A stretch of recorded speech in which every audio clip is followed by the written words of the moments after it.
अस्सलाम वालेकुम। जैसे कि आप देख रहे हैं हमने बहुत से आलू आपको दिखाए हैं। बिस्मिल्लाहिर्रहमानिर्रहीम, अस्सलाम वालेकुम, good morning and welcome to morning at home. उम्मीद है कि आप सब खैरियत से होंगे। आलूओं की इतनी तस्वीरें आपने ज़िंदगी में कभी नहीं देखी होंगी एक ही पैकेज में। आज असल में पाकिस्तान समेत दुनिया भर में वर्ल्ड पोटैटो डे, आलू का आलमी दिन मनाया जा रहा है, जहां हम मदर्स डे मनाते हैं, फादर्स डे मनाते हैं, वेरियस दिन मनाते हैं। वहाँ पे आलू की इतनी अहमियत है कि आलू का भी एक आलमी दिन मनाया जाता है।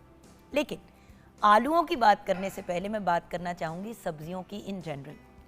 मुझे व्यूअर्स बहुत अफसोस होता है कि हम लोग सब्जियों का इस्तेमाल तो करते हैं लेकिन गलत इस्तेमाल करते हैं, और बहुत से ऐसे लोग हैं जो सब्जियां खाना ज़रूरी नहीं समझते, और अगर सब्ज़ी खाते हैं तो सिर्फ वो वाली सब्ज़ी खाते हैं जो पकी हुई होती है। अब आलू की तो हमने बात की, ऑब्वियसली पोटैटो एक ऐसी चीज़ है जो हर घर में, जिस तरह टमाटर प्याज पड़े होते हैं, हरी मिर्च होती है, धनिया पड़ा होता है, अदरक लहसुन होता है, उस तरह आलू भी घर में हर किसी के होते ही हैं। लोग बल्क में ले लेते हैं और पूरा हफ्ता उसको यूटिलाइज़ करते हैं। ये ऐसी चीज़ है जो डेली आने वाली नहीं होती। लोग अक्सर, हम लोग भी यही करते हैं कि 5 किलो 10 किलो आलू ले लिए संडे मार्केट जाके 10 को किलो, और उसके बाद फिर पूरा हफ्ता वो चलते रहते हैं। फिर अगली बार जब संडे मार्केट गए तो और फल सब्जियों के साथ जो है आलू भी ज़्यादा मिकदार में, आलू प्याज इस किस्म की चीज़ें आपको पता है बंदा ज़्यादा मिकदार में ले लेता है, ख़राब भी जल्दी नहीं होते। लेकिन सब्ज़ियाँ, देखिए सब्ज़ी जब आप फ्रेश इस्तेमाल करते हैं, फ्रेश से मुराद ये कि जैसे कि आपने खीरे इस्तेमाल किए फ्रेश कट करके, सलाद का पत्ता किया, टमाटर भी अगर आप पकाए बगैर इस्तेमाल करते हैं तो उसमें विटामिन सी की मिकदार बहुत है। लेकिन जैसे ही टमाटर को आप पका देते हैं, और जिस तरह से हम पकाते हैं अपनी हांडियों में, तो उसकी जो सारी जो बेनिफिट्स होते हैं वो ऑलमोस्ट ज़ीरो हो जाते हैं। सब्ज़ियाँ हमारे डाइजेस्टिव सिस्टम के लिए बड़ी ज़रूरी हैं। हमारे अंदर वो न्यूट्रिएंट्स, वो विटामिन्स प्रोवाइड करती हैं, वो फाइबर हमें देती हैं जो हमारे लिए बहुत इंपॉर्टेंट है, जो हमें फिर डायबिटीज़ पे से भी बचाती हैं, हाई ब्लड प्रेशर से बचाती हैं, ओबेसिटी यानी कि मोटापे से बचाती हैं। सो अगर हम डिफरेंट वेजिटेबल्स के बेनिफिट्स की बात करें, सब्जियों के बेनिफिट्स की बात करें, आलू कार्ब्स का अच्छा सोर्स है, एनर्जी देता है, विटामिन सी और पोटेशियम होती है। लेकिन आलू को जैसे ही हम पकाते हैं विटामिन सी उसकी ख़त्म हो जाती है, पोटेशियम अलबत्ता वहीं पे रहता है। गाजर विटामिन ए का ट्रेजर है और इसमें विटामिन सी भी होती है, ये आंखों के लिए बड़ी बेहतरीन होती है। लेकिन अगेन जब गाजर को आप पका के इस्तेमाल करते हैं तो उसकी न्यूट्रिशनल वैल्यू कम हो जाती है। पालक, अब हर बंदा सोचता है कि पालक को जब तक हम पकाएंगे नहीं घोट घोट के तब तक पालक खाया नहीं जा सकता। पालक का सलाद भी बड़ा अच्छा बनता है। फ्रेश पालक, अगर आप फ्रेश स्पिनच जो है उसको कट करके अपने सैलेड में डाल लें, या उसके छोटे, जिस तरह छोटी वाली पालक होती है जिसको हम बेबी स्पिनच भी कहते हैं, वो अगर आप डाल लें तो आप उसको कुक ना भी करें तो उसको कुक करने की ज़रूरत नहीं पड़ती। पालक एक्चुअली पकने की मोहताज नहीं होती, हम उसे पकाते हैं अपनी डिशेस के अंदर। अब पालक जो है वो आयरन में भरपूर है और कैल्शियम में भी, खून और हड्डियों के लिए लाजवाब है। सो ज़रूर पालक गोश्त वगैरह या पालक आलू वगैरह तैयार करें घर में, लेकिन पालक फ्रेश खाएँ तो उसका ज़्यादा बेनिफिट है। अब टमाटर, कहने को बड़े मज़े की चीज़ है, विटामिन सी की एक भरपूर सोर्स है, लेकिन हम उसे पका के उसकी विटामिन सी ज़ीरो कर देते हैं। दिल और स्किन के लिए टमाटर बहुत अच्छा है। मटर फाइबर और प्रोटीन आपको प्रोवाइड करता है और आपकी डाइजेशन के लिए, निज़ाम हज़म के लिए बहुत अच्छा है। पका के इस्तेमाल करें, उसमें इतना इशू नहीं होता। लौकी यानी कि जिसको हम बॉटल गोर्ड कहते हैं, ये लाइट और हाइड्रेटिंग, वेट लॉस और ब्लड प्रेशर के लिए बहुत ही फ़ायदेमंद होता है। बैंगन, एग प्लांट, अब एग प्लांट भी लोग पका के बैंगन के भरते और इस किस्म की चीज़ें बनाते हैं। बैंगन को भी अगर आप हल्का सा ग्रिल करके इस्तेमाल कर लें तो वो पक जाता है, बैंगन को ओवर कुक करने की ज़रूरत नहीं होती। तो बैंगन भी एक बड़ा अच्छा सोर्स है फाइबर का और एंटीऑक्सीडेंट्स का, ये आपके कोलेस्ट्रॉल को भी कंट्रोल करता है। लेकिन जब आप बैंगन को बहुत ज़्यादा तेल के अंदर और बहुत ज़्यादा मसाला जात में पकाते हैं तो उसके भी फ़ायदे कम हो जाते हैं। हरी मिर्च विटामिन सी के लिए बहुत अच्छी सोर्स है, और आपके मेटाबॉलिज्म यानी कि आपके खाने को और कैलोरीज को बर्न करने के सिस्टम में बड़ा यूज़फुल रहता है, और आपकी क़ुव्वत मुदाफ़ियत यानी कि इम्यून सिस्टम के लिए भी बहुत अच्छा है। तो कुछ सब्जियों को मैंने आपके साथ शेयर किया, लेकिन मसला ये है कि अगर हम आलू का ये एग्ज़ाम्पल ले लें, क्योंकि आज वर्ल्ड पोटैटो डे है, तो आलू को हम बहुत ज़्यादा पकाते हैं।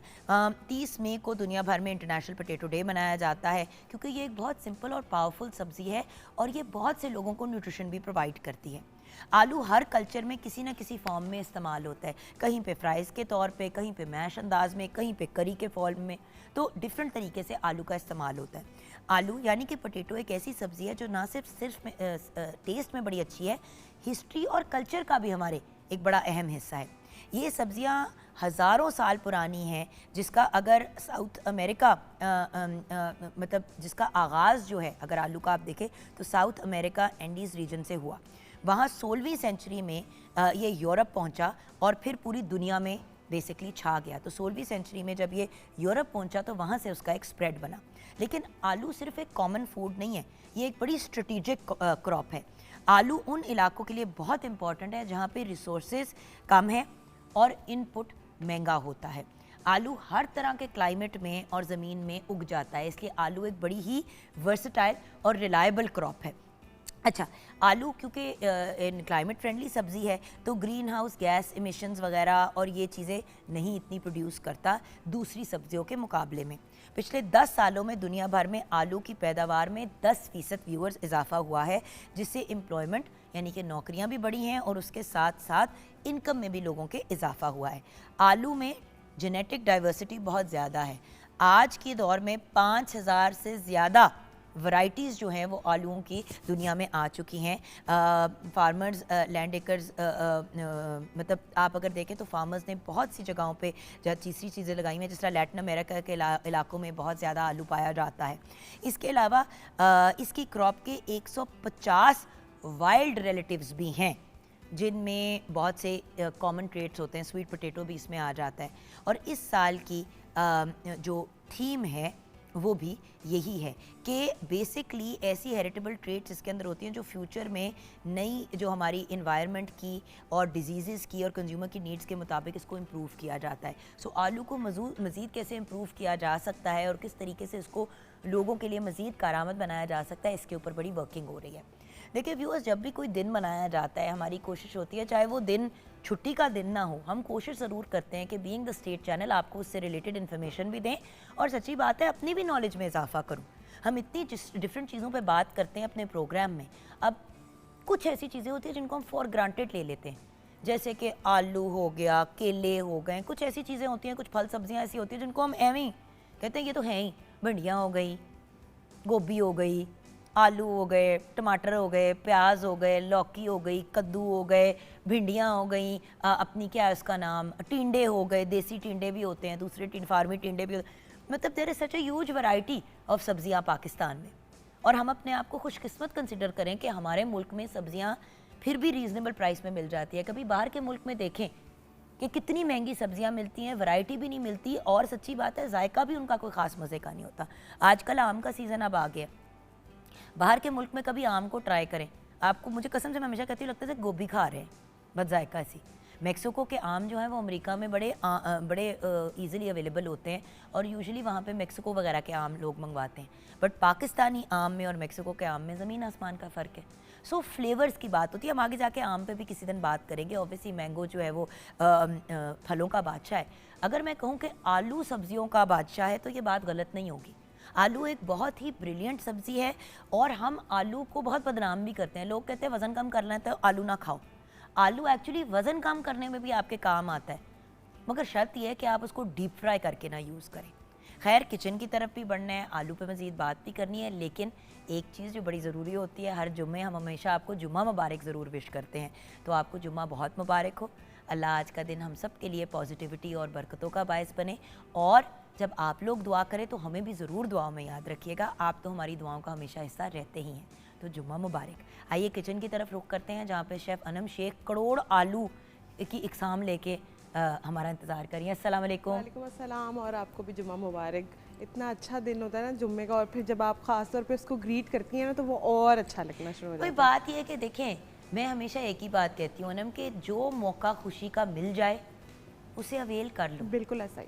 हम ना बड़ी बड़ी खुशियों का इंतज़ार करते हैं, हर रोज़ सुबह उठ के हमें सांस लेने का मौका मिल रहा है ना, कि हमारी आँख भी खुल गई, ये भी बहुत बड़ी बात है। एग्जैक्टली जिस तरह हम अपनी सांसों को फॉर ग्रांटेड लेते हैं, उस तरह हम चीज़ों को भी फॉर ग्रांटेड लेते हैं। मियाँ बीवी को लेते हैं, बीवी मियाँ को फॉर ग्रांटेड लेती है, बच्चे पेरेंट्स को फॉर ग्रांटेड लेते हैं, पेरेंट्स भी यही सोचते हैं ये तो हैं ही। फिर जब वो बड़े होकर अपनी ज़िंदगियों में मसरूफ़ हो जाते हैं, फिर हम कहते हैं हाय यार और वक्त गुजार कर लेते, ये कर लेते, वो कर लेते। तो बात ये कि हम ज़िंदगी की जो सहूलियात हैं और पॉजिटिविटीज़ हैं और जो नेमतें हैं उनको भी फॉर ग्रांटेड लेते हैं, इंसानों को भी फॉर ग्रांटेड लेते हैं, चीज़ों को भी फॉर ग्रांटेड लेते हैं। जो अमीर है वो फॉर ग्रांटेड ये लेता है कि मेरे पास तो है ही, ये नहीं रियलाइज़ करता कि कितनी बड़ी ब्लेसिंग है कि आपको 3 वक्त की या 2 वक्त की रोटी नसीब हो जाए, सर पे छत हो। बेशक बेशक। उसी तरह हम चीज़ें भी फॉर ग्रांटेड लेते हैं। जिसमें खाने की चीज़ों की बात करें तो आलू बेचारे को तो बहुत ही लोग हल्का लेते हैं। बिल्कुल, और आलू एक ऐसी वेजिटेबल है जो मशहूर है कि ये कहा जाता है कि वो हर खाने के अंदर जो है वो आराम से आके जो है इनकॉपरेट हो जाती है और ये आलू खुद आपके खाने के अंदर आ जाता है। आलू एक ऐसी वेजिटेबल है जो हर तकरीबन वेजिटेबल के साथ ऑलमोस्ट जो है ना उसका जो है कॉम्बिनेशन बहुत अच्छा लगता है। तो आज की जो हमारी रेसिपी है वो भी हम ढेर सारे आलूओं के साथ ही बनाएंगे। बेसिकली आज हम बना रहे हैं पोटैटो पफ बना रहे हैं, पोटैटो वेजीज बनाएंगे, साथ में पोटैटो ऑन टोस्ट बनाएंगे, उसके साथ अचारी आलू बनाएंगे और साथ में ये सारी चीज़ों को किस तरह से आपने स्टेप बाय स्टेप करना है ये फिर जब जुगन आप इधर आएंगी मेरे साथ किचन में तो मैं आपको सारी जो है डिटेल रेसिपी जो है एक्सप्लेन करूँगी। अच्छा, आलू को जुगन आप ही जैसे आपने बड़ी अच्छी बात बोली कि आलू को बनाने के भी बहुत से तरीके हैं। ज़रूरी नहीं कि आपके पास आलू सिर्फ डीप फ्राई की ऑप्शन में है, आप आलू को जो है दम की आंच के ऊपर भी जो है मतलब स्टीम के अंदर भी आप उसको बहुत अच्छा सा जो है गला सकते हैं, बट थोड़ा सा टाइम टेकिंग ज़रूर होता है। आप उसको बेक कर सकते हैं। एक मैश पोटैटोज़ की एक रेसिपी बनती है जो कंप्लीट होल आलू को बेक किया जाता है और उसके अंदर आप बटर डालकर सेम आलू के अंदर ही उसको आप कुक कर सकते हैं। तो मेरा ख्याल है कि आलू एक ऐसी वाहिद एक वेजिटेबल है जिसके साथ आप बहुत सारी वेरिएशंस और बहुत सारा जो है वो फ्यूजन कर सकते हैं। तो ये जो है अप्स एंड डाउन्स जो है इसके साथ आपके बड़े ही ज़बरदस्त किस्म के हो सकते हैं। तो अचारी आलू बेसिकली मैंने इसलिए रखा था कि आप उसके साथ जैसे अपने नाश्ते के अंदर या किसी ब्रंच में या लंच डिनर किसी में भी आप उसको जो है इजीली एडजस्ट कर सकते हैं। और जो बाकी हमारे पोटैटो पफ है और वेजीज़ हैं इनको जो है आप अपने जो है हाई टी के मेन्यू में बहुत अच्छा सा इनको। और बात ये कि देखो आप वैरायटी ऑफ डिफरेंट चीज़ें आलू से बना सकते हैं। हम क्या करते हैं कि आलू को देखिए आलू गोश्त के अंदर डाल दिया समझ आती है, आलू को आपने कुक करना होता है, वो रॉ नहीं खाया जाता। ये कुक्ड सब्जी होती है, लेकिन इतना भी ओवर कुक ना करें कि उसका मलीदा ही निकल जाए। दूसरी बात, कॉन्स्टेंटली जब हम चीज़ों को डीप फ्राई करते हैं व्यूअर्स तो उसका ऑब्वियसली हमारी हेल्थ के ऊपर एक असर होता है। सो आलू के अगर आप शौकीन हैं तो आलू की वेरिएशंस एयर फ्रायर एक बहुत अच्छा ऑल्टरनेटिव है। एग्जैक्टली मुझे पता है कि एक महंगी चीज़ है, लेकिन अब क्योंकि इतना कॉमन हो गया एयर फ्रायर तो फिर भी कुछ जगहों पे आपको सस्ता मिल जाता है कि इन्वेस्टमेंट के तौर पे अगर एयर फ्रायर आप ख़रीद लेते हैं तो आलू के चिप्स हो गए, शामी कबाब हो गए, कोई भी चीज़ हो गई जो आप पहले फ्राइड खाते थे आप एयर फ्रायर में उसको रेडी कर सकते। एग्जैक्टली बिल्कुल, ये बहुत अच्छा आपने पॉइंट रेज किया। लोग तो समोसे भी एयर फ्रायर में बनाते हैं, पता है क्या करते हैं आलू के, क्योंकि वो जो उसकी रोल पट्टी होती है वो क्रिस्पी खुद ही हो जाती है। आप अगर समोसों को ऑयल लगाए बगैर भी उसके अंदर डाल देते हैं एयर फ्रायर में तो वो क्रिस्पी हो जाता है। बिल्कुल, तो मेरा ये बड़ी अच्छी आपने एक ऑप्शन दिया है कि आप एयर फ्रायर भी कर सकते हैं और एयर फ्रायर के साथ आप इसको बेक भी कर सकते हैं। जैसे कि आज हम पोटैटो वेजीज बनाएंगे तो उनको हम बेक करेंगे। आज की मेरी रेसिपी के अंदर सिवाय पोटैटो पफ्स के अलावा शैलो फ्राई होने के अलावा बाकी सारी रेसिपी जो है वो नॉर्मल ऑयल के अंदर ही है। बिल्कुल सही। तो हम ब्रेक के बाद शेफ़ अनम्स किचन में आएंगे और अपनी रेसिपीज़ भी बनाएंगे, लेकिन उससे पहले व्यूअर्स हमें क्योंकि ब्रेक में जाना है तो हमने ट्रिब्यूट पेश करना है एक ऐसी पर्सनालिटी को जो पाकिस्तान टेलीविज़न नेटवर्क के एक बड़े इम्पॉर्टेंट मेंबर थे, फैमिली मेंबर थे, एक बहुत ही बेहतरीन एक्टर की आज डेथ एनिवर्सरी है, आज 30 में है और एक्टर सुबहानी बा यूनुस की डेथ एनिवर्सरी है। अब सुबहानी साहब जो हैं वो 1931 में पैदा हुए। आपने एक्टिंग का आगाज़ जो है वो स्टेज ड्रामों से किया। अब आप उनको देख रहे हैं स्क्रीन पे तो बहुत से लोग उनको पहचान भी रहे होंगे। एक्टिंग का आगाज़ आपने स्टेज ड्रामों से किया। अपने राइट में एक legend artist, radio and TV के साथ आपने बहुत ज़्यादा काम किया। रेडियो के साथ एज ब्रॉडकास्टर आपने अपना नाम बनाया।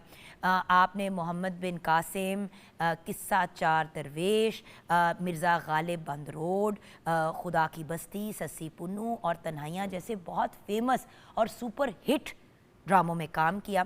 आपकी डेथ 30 मई 2006 में हुई। दुआ है कि अल्लाह पाक आपके दर्जात को बुलंद फरमाए। जुम्मे का दिन है, नमाज़ पढ़ेंगे, जब आप लोग दुआ करेंगे तो प्लीज़ सुबहानी बा यूनुस साहब को अपनी दुआओं में ज़रूर याद रखिएगा। एक बहुत ही बेहतरीन artist, a legend in his own right, आज हम उनको भी याद करें। ब्रेक की तरफ जाएंगे, ब्रेक के बाद जब वापस आएंगे तो शेफ़ अनम्स किचन में मुलाकात होगी।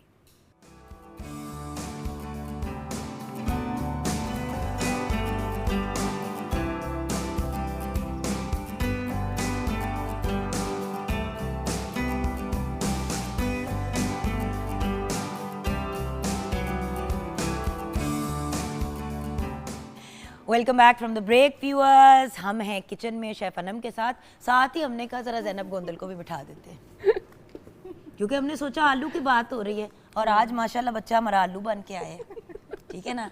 आप जलावा आलू बनी हुई है और मैं पका हुआ आलू बनी हुई हूँ, मसाले जात वाला, ठीक है। तो आप पहले ज़रा हमें आलू के बारे में बताने से पहले जल्दी से ना मैं ज़रा एक बात बता दूं कि हम लोग क्योंकि आलू की बहुत सी चीज़ें बना रहे हैं, तो पहले अपना सिर्फ मेन्यू मुझे बता दो जो हमने अभी ब्रेक से पहले भी शेयर किया था। बिल्कुल, आज बेसिकली हम बनाने जा रहे हैं, सबसे पहले हम बना रहे हैं पोटैटो वेजीज, उसके साथ हम बनाने जा रहे हैं पोटैटो पफ, साथ में एक बनाएंगे पोटैटो ऑन टोस्ट, और उसके साथ क्योंकि हमें थोड़ा सा अपने लंच या डिनर के लिए भी कोई आइटम चाहिए पोटैटो का, तो हम बनाएंगे अचारी आलू, जिसको आप सुबह अपने ब्रेकफास्ट में भी इंजॉय कर सकते हैं। तो आज की कंप्लीट रेसिपीज़ जो है वो भरपूर तरीके से आलू के साथ है। तो यहाँ पे जो पोटैटो वेजीज़ हैं वो ऑलमोस्ट जुगन आपी ने उसको रेडी कर लिया है। अवन को मैंने प्री हीट करके रखा हुआ है 250 डिग्री के ऊपर वाली नीचे वाली दोनों ग्रिल्स ऑन है, और आपने इसको मैक्सिमम 20 मिनट्स के लिए जो है बेक करना है। ऑन एंड ऑफ आपने इसको चेक करते रहना है, क्योंकि ये 70% जो है ये कुक है, 30% जो है ये अवन के अंदर जो है हमारे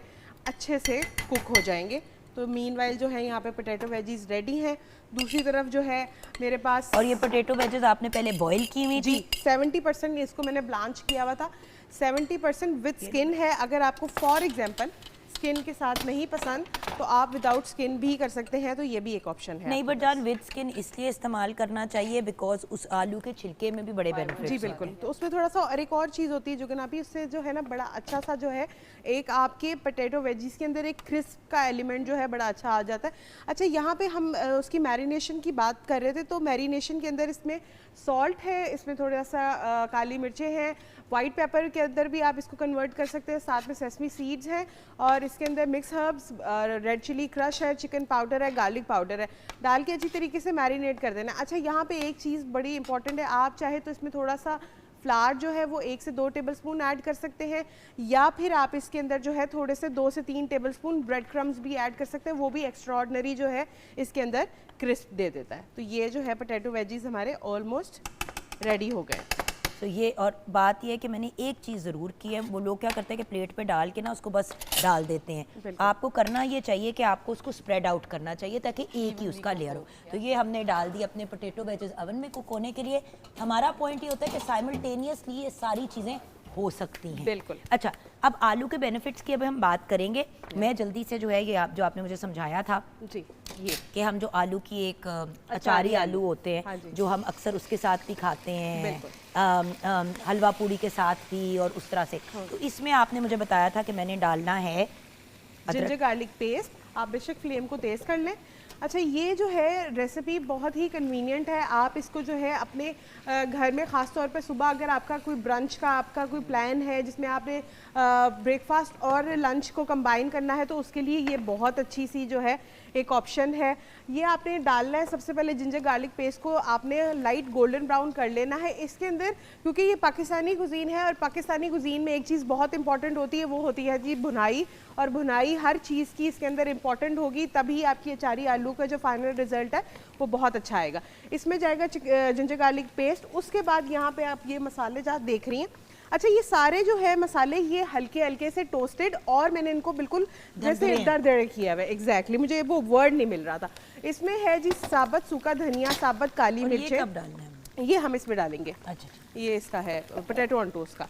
अच्छा जी, उसके बाद इसके अंदर है साबुत गोल मिर्चें, साबुत काली मिर्चें, साथ में इसके अंदर ज़ीरा है, काला ज़ीरा, सफ़ेद ज़ीरा, दोनों ज़ीरे डालेंगे हम इसके अंदर। अच्छा, क्योंकि ये अचारी आलू हैं, अगर आप अचारी आलू नहीं बना रहे होंगे तो ये एलिमेंट स्किप हो जाएगा। इसमें अजवाइन है, इसमें कलवंजी है, और इसमें जो है मेथरे हैं। अगर आप अचारी आलू नहीं बना रहे तो आप ये सारी चीज़ें जो है स्किप कर देंगे और सिर्फ जो पहले मैंने आपको बताई थी वो डालेंगे। अब ये बस हो गया, एक आध मिनट में आप ये डाल के बेशक इसको भी थोड़ा सा इसके साथ पहले ही से हम टोस्टेड मसाले करेंगे टोस्ट, उसके बाद फिर हम टमाटर डाल के उसका मसाला पका के उसके बाद सिर्फ आलू डालने हैं आपने और हल्का सा पानी का छट्टा देना है और उसको कुक करना है। हाँ जी, वो दम वाली आंच में जैसे आपने बोला। नेक्स्ट रेसिपी की तरफ जाने से पहले आप हमें आलू के बारे में क्या बताएंगी? वैसे तो आज वर्ल्ड पोटैटो डे है, लेकिन और ये भी हमने बात किया कि हमारी इकोनॉमी के लिए भी ये एक सब्जी कितनी अच्छी है, पूरी दुनिया में इसका बड़ा एक बेनिफिट होता है, लेकिन उसके साथ साथ ये अंडरस्टैंड करना ज़रूरी है कि आलू का इस्तेमाल सही तरीके से कैसे करें। नो डाउट हम वेरियस चीज़ें बना रहे हैं, फ्राइड भी बना रहे हैं, ग्रिल्ड भी बना रहे हैं, मतलब सारी चीज़ें कर रहे हैं, लेकिन प्रॉपर तरीका क्या है हेल्दी पॉइंट ऑफ व्यू से, लॉन्ग टर्म के पॉइंट ऑफ व्यू से खाने का? आलू। अच्छा, आलू का एक सिंपल सा बेनिफिट अगर मैं शेयर करूं तो आलू जो हैं वो खाते हैं अगर हम, तो उसके फ़ायदे जो हैं वो लिटरली पास्ता जो हम खा रहे होते हैं उससे ज़्यादा हमारी बॉडी को हो रहे होते हैं। इवन जो चावल हम खाते हैं उससे ज़्यादा जो कार्ब्स और वो हम अचीव कर रहे होते हैं, मिनरल्स और न्यूट्रिएंट्स, वो सब कुछ हमें आलू से मिल रहा होता है। लेकिन देखो कि आलू बेचारे की रेपुटेशन कितनी खराब है। Exactly. कितनी आलू बेचारे की बेइज्जती की जाती है कि यार आलू नहीं खाना, मोटापा करता है। अच्छा, लोग छोड़ते थे रोटी चीनी चावल, तो अब लोग कहते हैं कि यार आलू रोटी चीनी चावल नहीं खाना, मटर नहीं खाने। आलू और मटर नो डाउट कार्बोहाइड्रेट्स में एक डेंस चीज है, लेकिन उसके बेनिफिट्स भी तो देखें ना। बिल्कुल, हम बेनिफिट्स और हर चीज फ्राई कर करके खाओगे। अब आजकल फ्राइड मटर लोग खाने शुरू हो गए हैं एज अ स्नैक, उसको करके या क्रिस्पी करके विद स्किन, बड़े उसका आजकल ट्रेंड में है वो।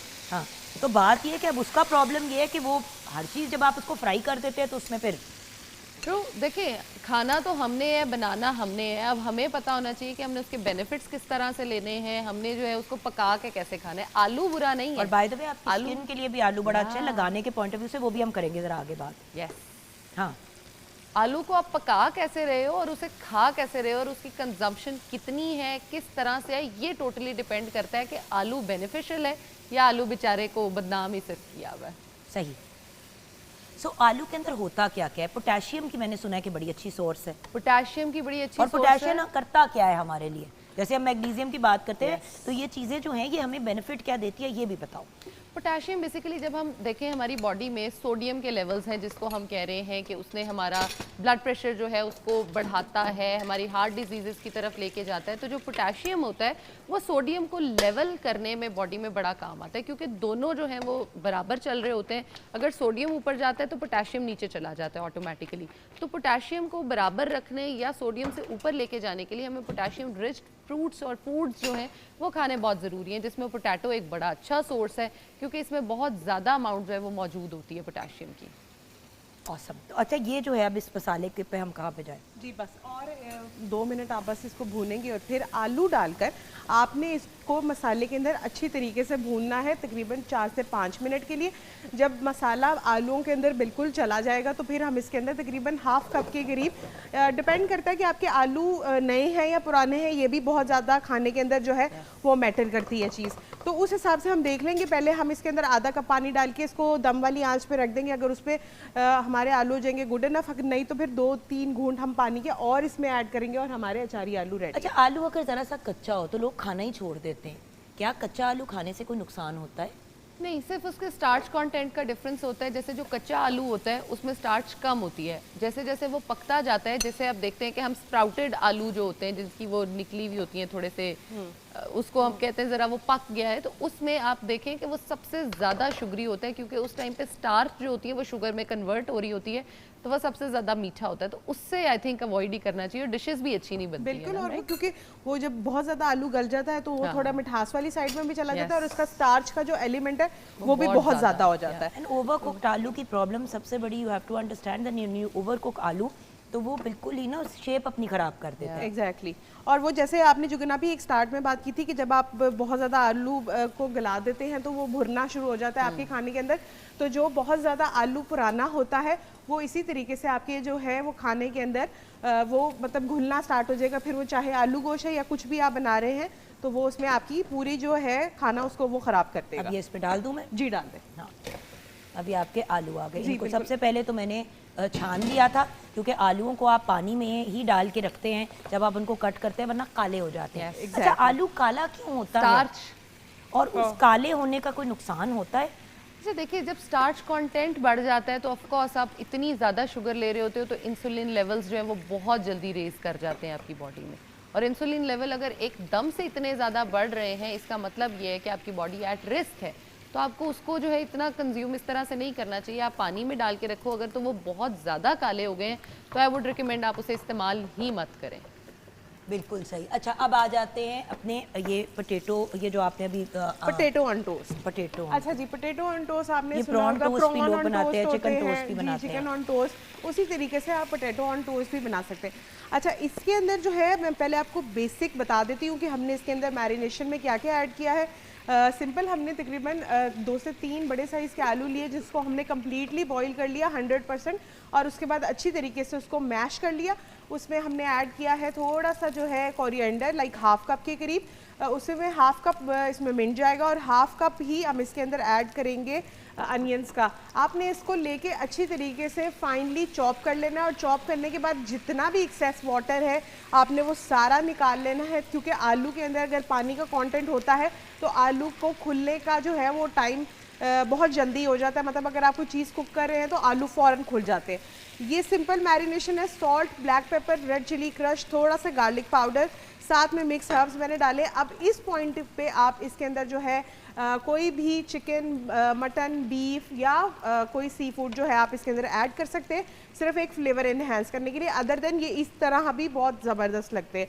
अच्छा, अब इसको बनाने के 2 तरीके हैं। एक तरीका ये है कि आपने इसकी एक लेयर सेट करनी है, जैसे कि मैं अभी आपको करके दिखाती हूँ।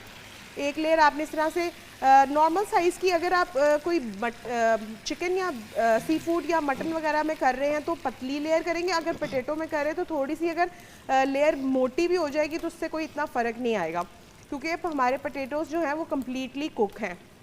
उसके बाद आपने इसके ऊपर ब्रश करना है एग से अच्छी तरीके से, ताकि अच्छी तरीके से पोटैटो हर तरफ से जो है वो सील हो जाए, ताकि हमारे पास जो खुलने के चांसेस है वो बिल्कुल ख़त्म हो जाए। और लास्टली हम इसके ऊपर ऐड करेंगे थोड़े से सेसमी सीड्स। इससे कलर एक तो बहुत अच्छा आता है और फ्लेवर भी बहुत अच्छा आता है। फिर थोड़ा सा और ब्रश करेंगे, और इसी तरीके से अब आप इसको हल्का सा शैलो फ्राई भी कर सकते हैं, आप इसको बेक भी कर सकते हैं, और आप इसको एयर फ्रायर भी कर सकते हैं। तो ये सारे ऑप्शन जो है आपके पास अवेलेबल है। इस तरह से जो है आप इसको कुक कर सकते हैं। अब बिल्कुल कम ऑयल के अंदर हम इसको कुक करेंगे। अगर आपको ज़्यादा ऑयल नहीं पसंद तो मैंने आपको जैसे पहले बताया कि बेक की भी ऑप्शन हमारे पास मौजूद है। अच्छा नम, कि मुझे हमेशा ये बात बड़ी अच्छी लगती है कि ये जो हेल्दीएस्ट ऑप्शंस होते हैं ना, उनको पहले बताती हैं बिल्कुल, और बाद में लेस हेल्दी की तरफ जाती हैं, कि अगर किसी ने ऑप्ट भी करना हो तो वो सोच में पड़ जाए कि मैं करूं या ना। बिल्कुल, क्योंकि आप जब वो कुकिंग करते हैं तो आपके पास इतना मार्जिन होना चाहिए कि आप हर तरह की जो है कुजीन आप जो बना रहे हैं वो आपका हेल्दी साइड। दूसरी बात ये है कि हर बंदे का अपने डाइट प्लान होते हैं, अपनी चीज़ें होती है। लेकिन देखो, अब किसी को डायबिटीज़ है, किसी को हाई ब्लड प्रेशर है, किसी को ओबेसिटी है, मोटापे का इशू है, अब वो बेचारे क्या करें? ट्रू, उन्होंने भी तो खाना खाना है ना। और आप अगर सिर्फ उबली हुई चीज़ें लोगों को देते हैं तो उसका फिर कोई बेनिफिट नहीं होता। अब मैं इसके अंदर डाल दूं पानी? जी, पानी डालते हैं आप इसमें, आधा कप पानी डाल के। और ने ऑलमोस्ट अब आलू जब से मसाले में गए तो उसमें 10-20% वो ऑलरेडी कुक हो गए। तो अब आप इसमें आधा कप पानी डालेंगी और दम वाली आंच पे इसको छोड़ देंगी, तो ये हमारे अचारी आलू जो हैं वो रेडी हो जाएंगे। इसको आप कवर कर देंगी ऊपर से, और मीनवाइल यहाँ पे हमारे पोटैटोज़ भी रेडी हो रहे हैं, पोटैटो ऑन टोस्ट। अब यहाँ से ये फ्री हो जाएंगे। अब हमारे जो वेजीज़ हैं वो भी ओवन के अंदर है। अब सिर्फ एक लास्ट रेसिपी रह गई है, और वो रह गई है पोटैटो पफ्स की। तो वो मैं आपको रेसिपी बता देती हूँ। 2 से 3 हमने आलू लिए हैं, उनको आपने अच्छी तरीके से जो है वो मैश कर लेना है। मैश करने के बाद इसमें जाएगा कॉर्नफ्लावर तकरीबन 1 कप के करीब, साथ में इसमें जाएगा मेल्टेड बटर 2 से 3 टेबलस्पून, जो कि होगा अप्रॉक्स 50 ग्राम्स के करीब। सॉल्ट जाएगा, रेड चिली पाउडर जाएगा, मैं आपको प्लेट देती हूँ। रेड चिली पाउडर इसमें जाएगा, साथ में आप इसके अंदर चिकन पाउडर डालेंगे। ये सारी चीज़ें डालकर अच्छी तरीके से। अच्छा, एक चीज़ पोटैटो पफ में बहुत इंपॉर्टेंट है कि ये इसके स्पाइसेस जो होते हैं बहुत ज़्यादा माइल्ड होते हैं। आपने बिल्कुल हल्के हल्के मसाले इसमें डालने हैं, अच्छी तरीके से आपने इसको मिक्स करना है। साथ में आपने इसके अंदर जो है एक अदद अंडा जाएगा। इसकी कंसिस्टेंसी इस तरह की होगी जैसे थोड़ी सी गुई टाइप की होती है, जैसे आटा अगर थोड़ा पानी ज़्यादा डल जाए तो उसमें जैसे गुई कंसिस्टेंसी होती है वैसी होती है। आपने इसको डालना है और ये जो है माजरत के साथ सॉरी ये जो है ये डीप फ्राई ही होंगे क्योंकि पोटैटो स्टाइल ही वो हाँ है ना? इसका स्टाइल ही वो है। तो ये आप इसको ना एयर फ्राई कर सकते हैं ना आप इसको बेक कर सकते हैं। और ये एक ऐसी चीज़ है जो कि आपके हाइटी के पॉइंट ऑफ व्यू से बहुत ज़बरदस्त है और बच्चों के लिए ये एक बहुत ही ज़बरदस्त किस्म का एक किड मील भी कह सकते हैं, वो भी है। क्योंकि आलू भी आ गए, आपके कार्ब्स भी आ गए, आपने सारा कुछ इकट्ठा ही बच्चों को दे दिया। अभी देखिए ना पोटैटो ऑन टोस्ट भी आपका तैयार हो गया। अंदर अगर आप इस तरफ अवन की तरफ अगर हम लोग रुख करते हैं तो ये देखें अवन में हमारे पोटैटो वेजेस भी रेडी हो रहे हैं। So the point is everything simultaneously तैयार होती चली जा रही है। ये देखिए आपका पोटैटो ऑन टोस्ट भी ऑलमोस्ट ये वाला डन है। So the point is variations हमेशा होती हैं खाने के अंदर, हम पे डिपेंड करता है कि हम उन्हें कैसे आगे लेके चलते हैं। लेकिन एक चीज़ यहाँ पे ज़रूर कहूँगी कि पोटैटो ऑन टोस्ट आप जब आलू वाली साइड नीचे करेंगे तो उसको टाइम लगेगा पकने में, लेकिन जैसे ही आप उसकी सिर्फ ब्रेड वाली साइड डालेंगे तो वो कुक हो जाएगा बिल्कुल जल्दी से। अच्छा जुगन, अभी दो चीज़ें मैं बिल्कुल एक लास्टली मेंशन करना चाह रही थी कि वो ये एक अचारी आलू के अंदर लास्ट में जब बिल्कुल डन हो जाएगा तो आपने इसमें अचार डालना है। पहले आपने अचार डालने की बिल्कुल भी गलती नहीं करनी, उससे क्या होगा कि आपके आलू जो है वो बिल्कुल भी नहीं गलेंगे। और दूसरी जो एक चीज़ मैं ऐड करना चाह रही थी वो ये है कि जब आप इसको बेशक हल्का सा बटर लगाकर भी जो है इसको आप अपने कुक कर सकते हैं, ज़रूरी नहीं है कि आपको ऑयल का जो है वो उसके अंदर ध्यान से।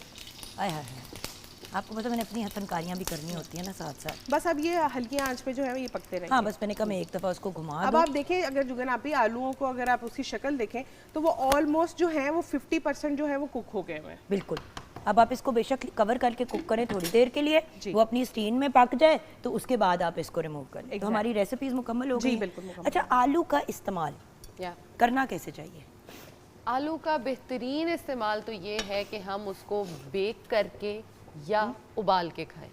उसमें होता ये है कि जो उसका स्टार्च कंटेंट होता है वो बहुत हद तक कम हो जाता है और हमारे जो इश्यूज आते हैं ना आलू के साथ, जो हमारी आलू के साथ लड़ाई है बेसिकली वो है ही स्टार्च की है। तो अगर हम स्टार्च को कम कर देते हैं तो वो ऑटोमेटिकली ख़त्म हो जाती है लड़ाई हमारी और हम इसको जितना चाहें उतना इस्तेमाल कर सकते हैं।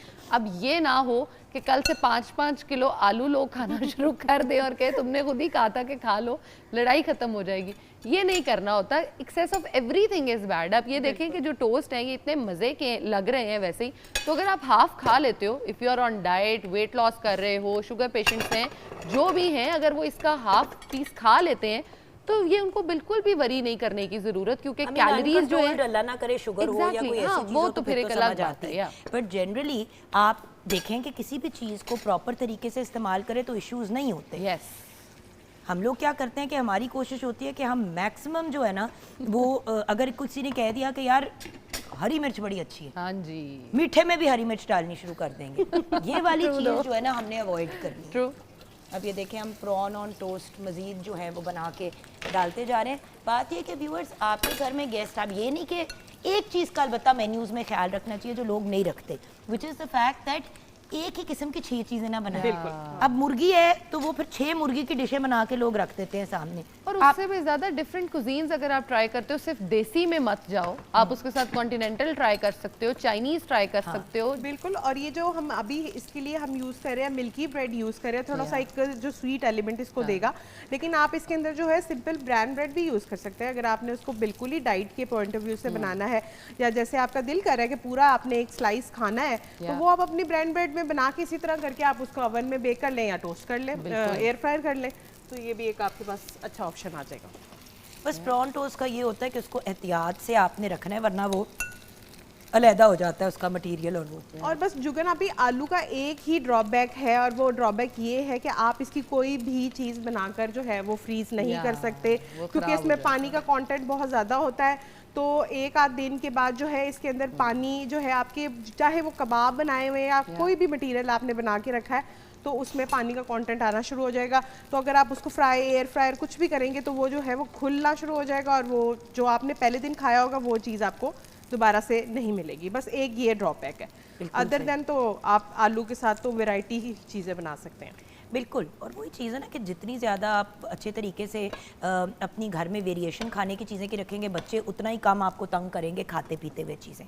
अब ये देखें ना, सेसमे सीड्स ऐड हो गए हैं, तो आपका एक डायरेक्ट सोर्स जो है वो आपको न्यूट्रिएंट्स का एग्जैक्टली मिल गया है अपने घर पे ही, और आपको कुछ भी ऐड ऑन करने की ज़रूरत नहीं पड़ी। बच्चा जो है वो ब्रेड भी बड़े शौक से खा लेता है, पोटैटोज ऊपर होंगे तो और मजे से खाएगा। तो पोटैटो के मिक्स के अंदर आप चिकन मैश करके अगर डाल देते हैं तो एक अच्छी चीज़ तैयार हो जाती है बच्चों के पॉइंट ऑफ व्यू। चीज़ भी आप डाल सकते हैं, और उससे भी मजे की बात है कि आप वेजिटेबल्स जो हैं उनको ग्राइंड करके अगर इसमें डाल दें तो बच्चों को पता ही नहीं चलेगा। जैसे ब्रोकली जा सकती है, गोभी जा सकती है, बच्चे खाते रहेंगे और इंजॉय करेंगे इसको बहुत ज़्यादा।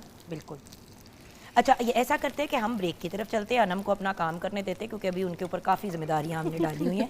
तो let Anam do her job. हम ब्रेक की तरफ चलते हैं। ब्रेक के बाद जब हम वापस आएंगे तो हम आपके साथ फर्दर कंटिन्यू करेंगे कि भाई आलू अगर वेट गेन के लिए यूज़ करना है तो कैसे करें, अगर आलू आपने वेट लॉस के लिए यूज़ करना है तो then how to use it for weight loss as well. ज़रूर। एंड देन और क्या वेरिएशंस है आलू की, एंड ऑल्सो स्किन। लोग कहते हैं ना जरा खीरे आंखों पे लगा देते हैं, आलू के बेतहाशा फायदे हैं, तो वो भी हम डिस्कस करेंगे। लगाने के पॉइंट ऑफ व्यू से बड़ी दफ़ा होता है कि आलू आपने इस्तेमाल किया, कुछ बच गया, कुछ रह गया, तो आप उसको अपने स्किन ट्रीटमेंट्स के लिए भी यूज़ कर सकते हैं। छोटी सी ब्रेक के बाद।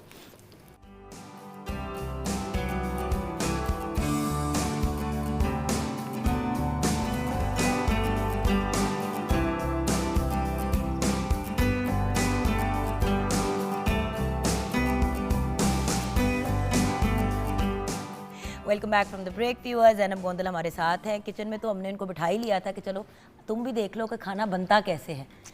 अच्छा किया है। नहीं, बट एक प्रॉब्लम तो ज़रूर है ना कि आपका एक बड़ा प्रॉब्लम है, आप हमेशा लोग इतनी मेहनत से खाने की चीज़ें बनाते हैं फिर आप कहते हैं ये ना खाएं। अच्छा देखिए, मुझे तो आपको पता होना चाहिए कि कितनी मेहनत लगती है किचन के अंदर। थैंक यू सो मच, आपने मुझे ये एक ऑनर दिया कि आपने मुझे बताया कि ये ऐसे होता है, और आइंदा खबरदार तुमने किसी को मना किया हो। अच्छा, मेरा ना पहले मैं सबको मना करती रहती थी, ये ना खाओ, वो ना खाओ, ये ना करो, वो ना करो।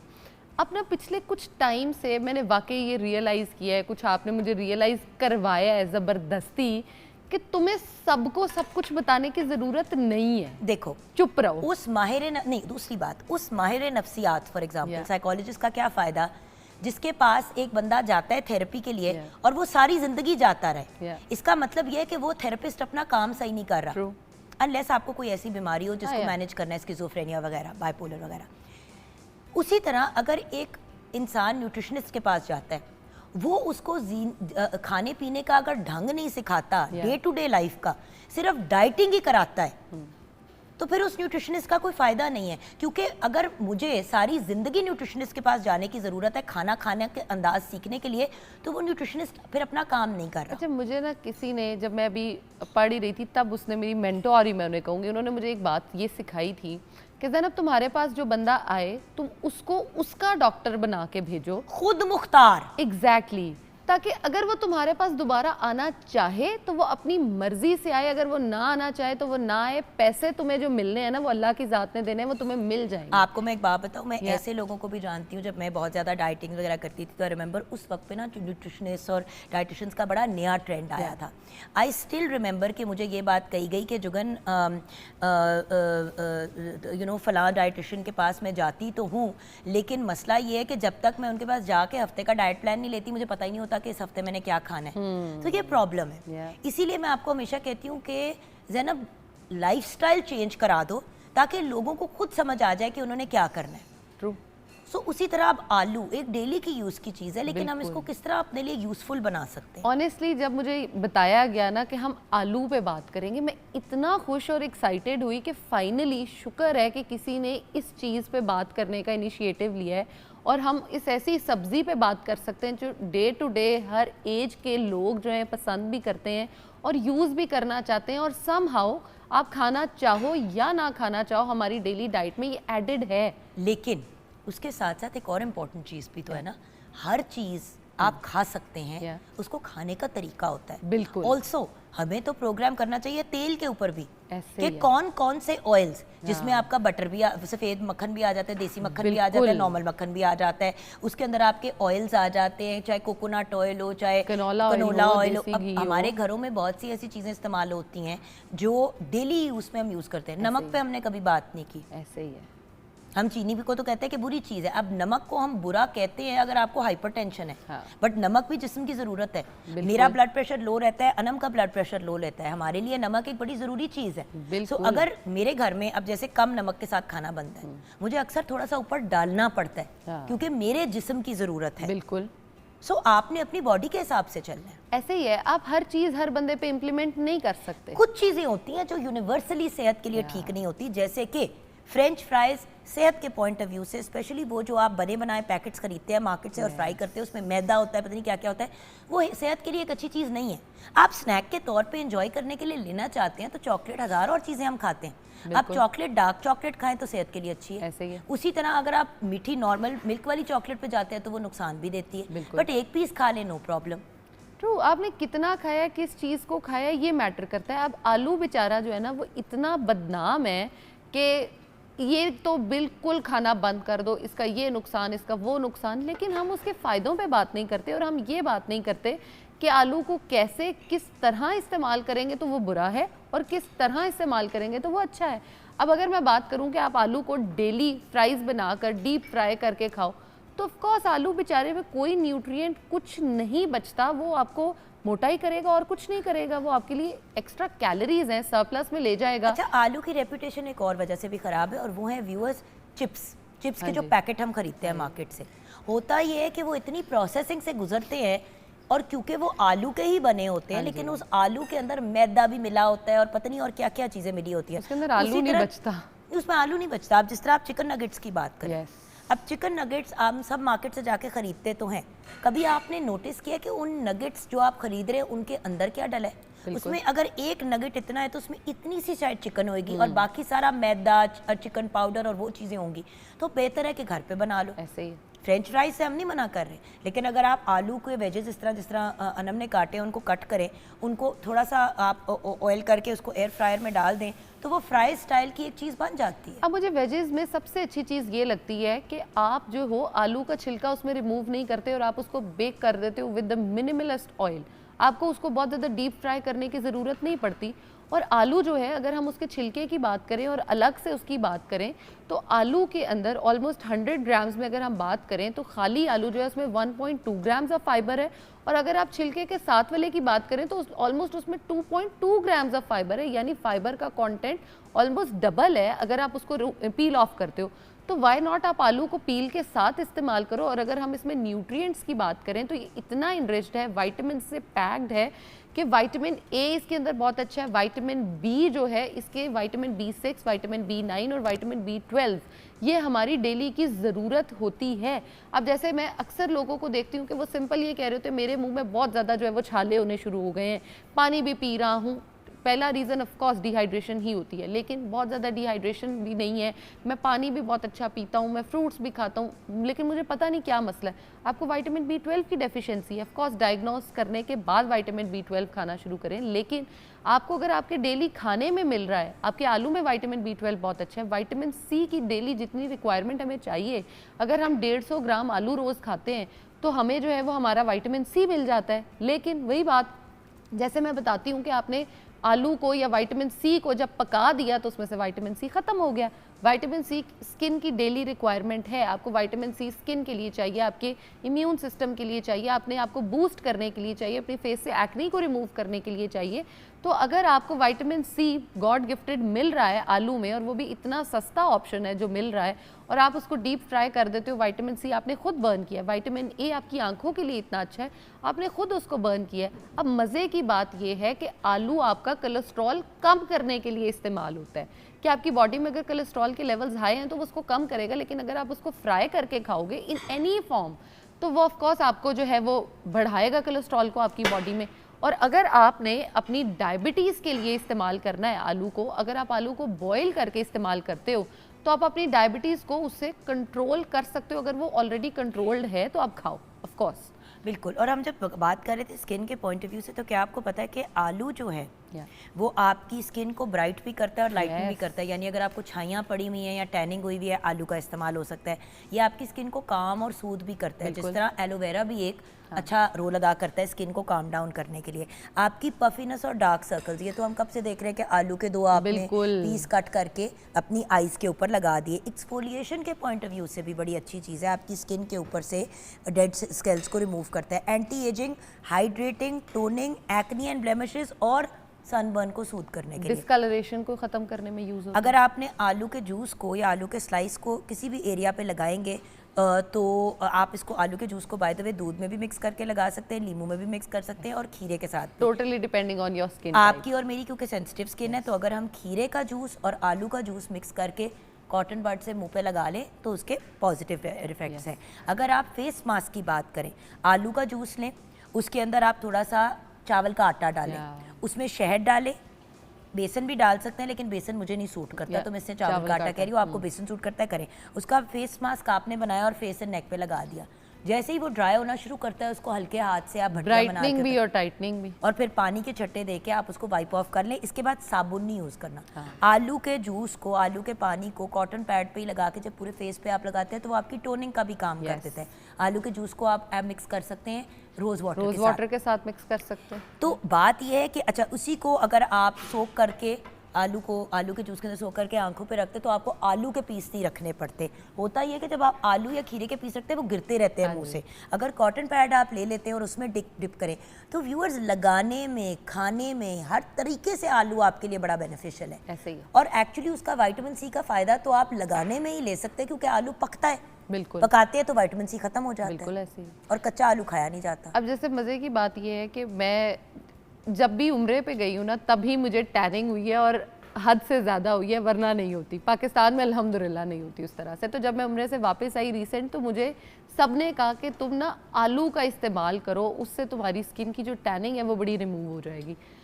आलसी मैं एक बार ही किया, लेकिन वो एक बार करने से मुझे अच्छा खासा फ़र्क पड़ा। और उसमें मैंने किया यही था कि मैंने आलू को ग्रेट किया, उसका जूस जो था वो अलग से कर लिया, उसके अंदर मैंने राइस फ्लोर ऐड किया और रोज़ वाटर ऐड करके मैंने उसको मास्क की फॉर्म में अपने फेस पे अप्लाई कर लिया। और एक जलन खत्म हो जाती है ना। टैनिंग हम इसलिए नहीं कह रहे व्यूअर्स कि आपका रंग गोरा करे, हम इसलिए कह रहे हैं क्योंकि जब टैनिंग होती है ना तो स्किन जलती है। तो वो जो जलन होती है ना एक दफ़ा सनबर्न की, वो फिर बड़ा तंग करती है आपको। बंदा सो नहीं सकता, इतना बंदा तंग होता है किसी भी जिस्म के से। अच्छा, फाइनली ये बता दो कि आलू कौन नहीं खा सकता? आलू जिसने भी मोटा नहीं होना, जिसकी अनकंट्रोल्ड डायबिटीज़ है, वो लोग नहीं खा सकते, बाकी सब खा सकते हैं। इवन फैटी लिवर वाले जो पेशेंट्स हैं वो भी खा सकते हैं। क्योंकि मुझसे उस दिन किसी ने ये बात पूछी थी, इसलिए मुझे याद आ गई कि मुझे फैटी लिवर का इशू है, तो मुझे तो सब कहते हैं तुम आलू नहीं खा सकते। भी आप आलू खा सकते हैं अगर आप आलू को एतदाल में रहते हुए और अच्छी तरह से कुक करके खाते हो, तो फैटी लिवर को ट्रीट करेगा। असल में व्यूअर्स, कार्डियोवैस्कुलर के डॉक्टर्स हैं, जो दिल के डॉक्टर्स हैं, उन लोगों ने ये बात बेसिकली शुरू की कि भाई आलू नहीं खाना। एक्चुअली क्योंकि आलू खाया ही फ्रेंच फ्राइज के फॉर्म में और फ्राइड फॉर्म में होता था। अब इतनी वेरिएशंस आ चुकी हैं, mash potatoes, boiled potatoes, steam potatoes, bake potatoes, air fry करके पोटैटोज तैयार कर सकते हैं विदाउट ऑयल। आप पूरी एक हांडी तैयार कर सकते हैं आलूओं की अगर आप चाहें तो। यही रेसिपी जो अनम ने हमारे साथ शेयर किया अचारी आलू की, आप सारी रेसिपी फॉलो करें, ऑयल की मिकदार आधी पे आध से आधी कर दें, आपका मसाला फिर भी बन जाएगा। और आलू में कौन सी हीक होती है जो आपने स्मेल निकालनी है। Thank you so much Zainu, have a lovely weekend and जुम्मा मुबारक टू यू। हमें क्योंकि अब ब्रेक की तरफ जाना है और ब्रेक के बाद हमने बड़ी ही एक इम्पॉर्टेंट टॉपिक पे बात करनी है। इस टॉपिक पे व्यूअर्स एक ज़माने में बड़ी बातचीत होती थी, लेकिन फॉर सम वियर्ड रीज़न लोगों ने इस पर बात करनी छोड़ दी। एक तो हम वापस आएंगे कुछ म्यूज़िक, कुछ हल्ले गुल्ले से, क्योंकि आपको पता है ड्रामों की बात करते हैं तो उसमें म्यूज़िक, साउंड ट्रैक बड़े मैटर करते हैं, लेकिन हम म्यूज़िक से वापस आएंगे कुछ सुनते हुए। और उसके बाद हमें ज्वाइन करेंगे हमारे मुल्क की एक बहुत ही मारूफ novelist, columnist, film teacher, drama and film writer, बहुत ही ब्रिलियंट आमना मुफ्ती हमें ब्रेक के बाद ज्वाइन करेंगी। आज हम बात करेंगे कि ड्रामे की वजह से मुआशरे पे क्या असरात हो रहे हैं। आज के ड्रामे, एक ज़माना था धूप किनारे तनाइयों वाला, में बड़े अमेजिंग ड्रामे होते थे जिसमें आपको पैगाम भी मिलता था। आई अंडरस्टैंड दुनिया बदल गई है, लेकिन आज का ड्रामा क्या पैगाम दे रहा है, ब्रेक के बाद।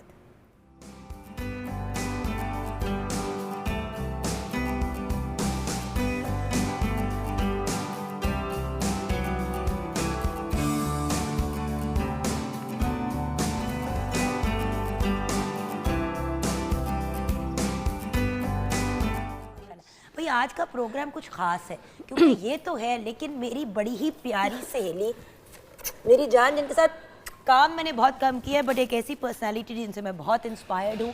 आई थिंक सिर्फ औरतें नहीं, सब लोग ही इनसे इंस्पायर्ड होंगे। A brilliant writer, a brilliant human being, and कुछ लोग होते हैं जो लिख तो बड़ा अच्छा लेते हैं लेकिन बोल नहीं पाते, अपने आप को एक्सप्रेस नहीं कर पाते अल्फाज में, एज इन वो वर्बलाइज नहीं कर पाते। ये वो मेरी प्यारी दोस्त है जिनसे मुलाकात शोज़ के थ्रू ही हुई। काम तो हमने ऑलमोस्ट ना होने के बराबर किया साथ, लेकिन द पॉइंट इज़ आपके साथ जो एक रिलेशनशिप मेरी ऑड सी, अजीब सी, एक वो दिल का एक ताल्लुक बन गया। जब फंसती हूँ किसी भी जगह पे creatively, literary point of view से, तो इन्हीं को फ़ोन करती हूँ। मैं बात कर रही हूँ the brilliant novelist, columnist, film teacher, drama and film writer Amina Mufti. अस्सलाम वालेकुम मैम। अस्सलाम वालेकुम। कैसी हैं आप? देखिए काम आप हम सबसे बड़े करती है, इसलिए हम आपको मैम बुलाएंगे। अच्छा, हम सबसे पहले तो आज का जो हमारा टॉपिक है ना, जैसे कि आप जानते हैं, वो शबाना अब्बास से तो अभी मुलाकात कराई। मेरा बच्चा ना, मैं भूल ही गई कि हमारा बच्चा भी तो एक हमारा स्टार है। होता ही है ना, वो घर की मुर्गी दाल बराबर। आज वर्ल्ड पोटैटो डे मनाया जा रहा है, तो आलू बेचारा भी, बेचारे को किसी को रिस्पेक्ट ही नहीं मिलती, क्योंकि हर वक्त वो घर में होता है। तो शबाना भी हमारा बच्चा है, हम उसको फॉर ग्रांटेड लेते हैं, लेकिन एक बेहतरीन सूफी सिंगर एंड माशाल्लाह a brilliant playback singer. Thank you so much बेटे, लेकिन बात नहीं करूंगी तुमसे, फिर भी बात मैंने आमना सही कर। नहीं, माशाल्लाह आवाज़ बड़ी खूबसूरत है, आवाज़ बड़ी खूबसूरत है, और जितनी आवाज़ खूबसूरत है उतनी खूबसूरत है ये। She is a beautiful person. तभी तो आवाज़ में जो सोज है वो इसी वजह से तो है। अच्छा आमना, आज एक ऐसे टॉपिक पे बात करनी है जिस पे आपको याद होगा कोई 10-15 साल पहले बड़ी बात होती थी। 15 साल पहले, यार ये सास बहू का जो ड्रामे लोग बना लेते हैं, सासों को बदनाम कर दिया है, बहुओं के ताल्लुकात ख़राब कर दिए हैं। आई रिमेंबर अबाउट 10-15 ईयर्स को जब ये बात होती थी ना शोज़ वगैरह पे भी, तो लोग सोचते थे कि यार कुछ हमें डिफरेंट, कुछ आउट ऑफ द बॉक्स, कुछ यूनिक बनाना चाहिए। पहले उस एक नेगेटिव चीज़ पे फोकस किया जाता था। आजकल तो I am sorry Amna, negative चीज़ें ड्रामों में हो रही हैं और उनको बुरा नहीं कहा जा रहा। अगर एक आदमी का चक्कर चल रहा है अपनी, मतलब एक 20 साल पुरानी शादी में उसने चक्कर चला लिया है और उसकी एक गर्लफ्रेंड है और वो उस गर्लफ्रेंड के साथ पूरा एक अफेयर चला रहा है, तो एंड में वो उसी के साथ एंड अप करता है और वो बड़ी खुशहाल ज़िंदगी गुजार रहे हैं, और वो बेचारी दूसरी औरत जो है वो तड़प तड़प के ख़त्म हो जाती है। बड़ी नेगेटिव किस्म की चीज़ें ड्रामों में दिखाई जा रही हैं, तो इसके बारे में आप क्या कहोगे? You are a writer. देखिए जुगन, आपके सवाल में ही जवाब है। Not really. 15 साल गुजर गए, 20 साल गुजर गए। वक्त जब गुजरता है ना, तो वो अपने साथ साथ तब्दीलियाँ तो लाता है ना। हर चीज़ तब्दील होती जाती है, अच्छे के लिए भी होती है, कई दफ़ा बुरे के लिए भी होती है। कई दफ़ा जो हमारी समाजी या माशरती तब्दीलियाँ होती हैं वो ऐसी होती हैं कि वो जो जिस तरह का माशरा हम समझते हैं कि इंसानों के लिए बेहतर है, हम ज़्यादा उसके करीब हो रहे होते हैं, और कई दफ़ा हम उससे दूर जा रहे होते हैं, डेविएट कर रहे होते हैं। तो यूँ समझ लीजिए कि ये जिन पिछले 10-15 साल का आपने ज़िक्र किया, इसमें जो समाज का मीडिया पोर्ट्रेयल है, मैं ड्रामे को तो यही समझती हूँ कि एक तरह से आईना ही है ये, और या यूँ समझ लीजिए कि वो बातें हैं जो नहीं हम करते थे धूप किनारे और तन्हाइयाँ के ज़माने में वो वाले मामलात तो नहीं एग्जैक्ट चल रहे थे ना ज़माने में, लेकिन लोगों की सोच बदली गई। सोच बदली गई। उस वक्त भी मुझे याद है कि इस चीज़ के ऊपर बड़ी बात होती थी कि हसीना आपा ये दिखाती हैं, जैसी लड़कियाँ दिखाती हैं वैसी लड़कियाँ एग्जिस्ट नहीं करती, क्योंकि मेजॉरिटी नहीं थी। लेकिन फिर वो लड़कियाँ थी तो सही, और फिर वो आगे आईं, फिर बनी। अब ये चीज़ें जिनका जिक्र हो रहा है, मैं उनको डिफेंड तो नहीं करूँगी। जान, फीमेल एम्पावरमेंट में और फीमेल की डिस्ट्रक्शन में बड़ा फ़र्क है। मैं यही कहना चाह रही थी कि एक चीज़ है कि आपने फिर उसको अगेन मार्केट की चीज़ बना दिया, औरत को दोबारा बना दिया, दोबारा दिखा दिया, और उसके लिए आप ये तो मैं नहीं कह सकती कि ड्रामा जो है वो उसके लिए स्पेस क्रिएट कर रहा है इस तरह के रिलेशंस के लिए, ऐसी चीज़ें। लेकिन बहरहाल जब आप 30 घंटे का एयर टाइम देखते हैं, देखिए एक सियासतदान भी जब वक्त लेता है तो 7-8 मिनट का वक्त होता है जब वो एक स्पीच करता है, तो यहाँ कहाँ एक राइटर को 30 घंटे का एयर टाइम मिलता है, और फिर उसके बाद बैठ के आप उसको सोचते हैं तो पूरी आप शख्सियत बदल देते हैं। जान, मैंने तो ये अफेयर्स को ग्लोरीफाई करने वाला देखा जब अक्रॉस द बॉर्डर एक मूवी बनी थी जिसमें वो शाहरुख खान था और आई थिंक रानी मुखर्जी थी, उनकी वो जो एक स्टोरी थी कि दोनों की शादियाँ हुई होती हैं, शादियाँ उनकी चल ही रही होती हैं, ये तो नहीं है कि वो एक अनहैप्पी मैरिजेस होती हैं, बट कोई ख़ास वो नहीं होती, उन दोनों का चक्कर चल जाता है, फिर वो दोनों जुदा हो जाते हैं और एंड में they end up happily ever after. वो मूवी हुई बहुत बड़ी हिट। वो मूवी हिट हुई तो उसको देख के हर बंदे ने पाकिस्तान में और इंडिया में भी ऐसे ड्रामे बनाने शुरू कर दिए जिसके अंदर हम पोर्ट्रे कर रहे हैं इतनी नेगेटिविटी। देखिए, अफेयर एक गलत चीज़ है, हम उसको किसी भी तरह से जस्टिफाई नहीं कर सकते। एग्जैक्टली, इखलाकी मजहबी किसी भी पॉइंट ऑफ व्यू से देखें, और ये कभी मुसलमान की नहीं बात करी, क्रिश्चियन हो, हिंदू हो, यहूदी हो, किसी भी मजहब से हो, चीटिंग की कोई लॉजिक नहीं है किसी भी सूरत में, ये तो इसमें तो कोई दो राय नहीं है। अब ये कि उससे वो चीज़ जो है, वो चीटिंग जो है वो इन्हांस हो रही है या चीटिंग पॉइंट आउट हो रही है, ये दो अलग बातें हैं। कि जब हम उसको टेलीविज़न पे दिखा रहे हैं तो आया वो देख के कोई उससे इंस्पायर हो रहा है या वो ये सोच रहा है कि ये एक लाइफस्टाइल होना चाहिए। आमना, अगर आपके ड्रामे में जिस बंदे ने चीट किया उसका एंड बुरा हुआ, जो बाय द वे ज़्यादातर ही होता है व्यूअर्स, होता है भाई, चीटिंग का एंड हमेशा बुरा होता है। आप अपने भाई का हक, भाई का हक मार लेता है, उसका भी बुरा ही होता है एंड में रिजल्ट। इस दुनिया में तो में नहीं तो आखिरत में। बीवी को या मियाँ को चीट करने का एंड बुरा ही होगा, क्योंकि जो आपके साथ चीट कर रहा है वो भी तो चीटर है। आप एक चीटर को अपनी ज़िंदगी का एक वक्त दे रहे हैं। डिपेंड करता है कि पोर्ट्रेयल कैसा है। अगर तो ये दिखा दिया कि जी ये बहुत अच्छा काम था, ये बहुत अच्छा हुआ था और कोई रीज़न नहीं है, रीज़न भी वही बात कि अगर इतना बड़ा हम एक इंस्टीट्यूशन है, एक समाजी इंस्टीट्यूशन है, उसको हम दिखा रहे हैं कि जी वो तो गलत है और चीटिंग दुरुस्त है, तो फिर पता नहीं, आई डोंट नो कि लॉजिक कहाँ से लाई जाए। करे देखिए, आप लिखती हैं, आपके उस कलम से, आपके कीबोर्ड से, व्हाटएवर जिस भी तरीके से आप लिखते हो, आपके उस लिखने से एक बंदे दो बंदा नहीं इन्फ्लुएंस होता, लाखों करोड़ों आवाम इन्फ्लुएंस होती है। एक वक्त के जो ड्रामा या फिल्म है ना, मैं हमेशा अपने स्टूडेंट से कहती हूँ कि जब तुम फिल्म देखने के लिए जाते हो हॉल में, तुम कोई और फ़र्द होते हो। जब तुम वहाँ से निकलते हो ना उस 3 घंटे के बाद, तुम कोई और फ़र्द होते हो, तुम्हारा दिमाग शेप हो चुका होता है। तो same is the case with the drama serial. 30 hours तक आपके दिमाग पे एक कहानी चलती है, समझिए कि आप उस पूरी कहानी को जीते हैं, तो इम्पैक्ट तो आता है। अब ये है कि चीटिंग के पे बात हो रही है कि चीटिंग पे बेस्ड ड्रामे हैं।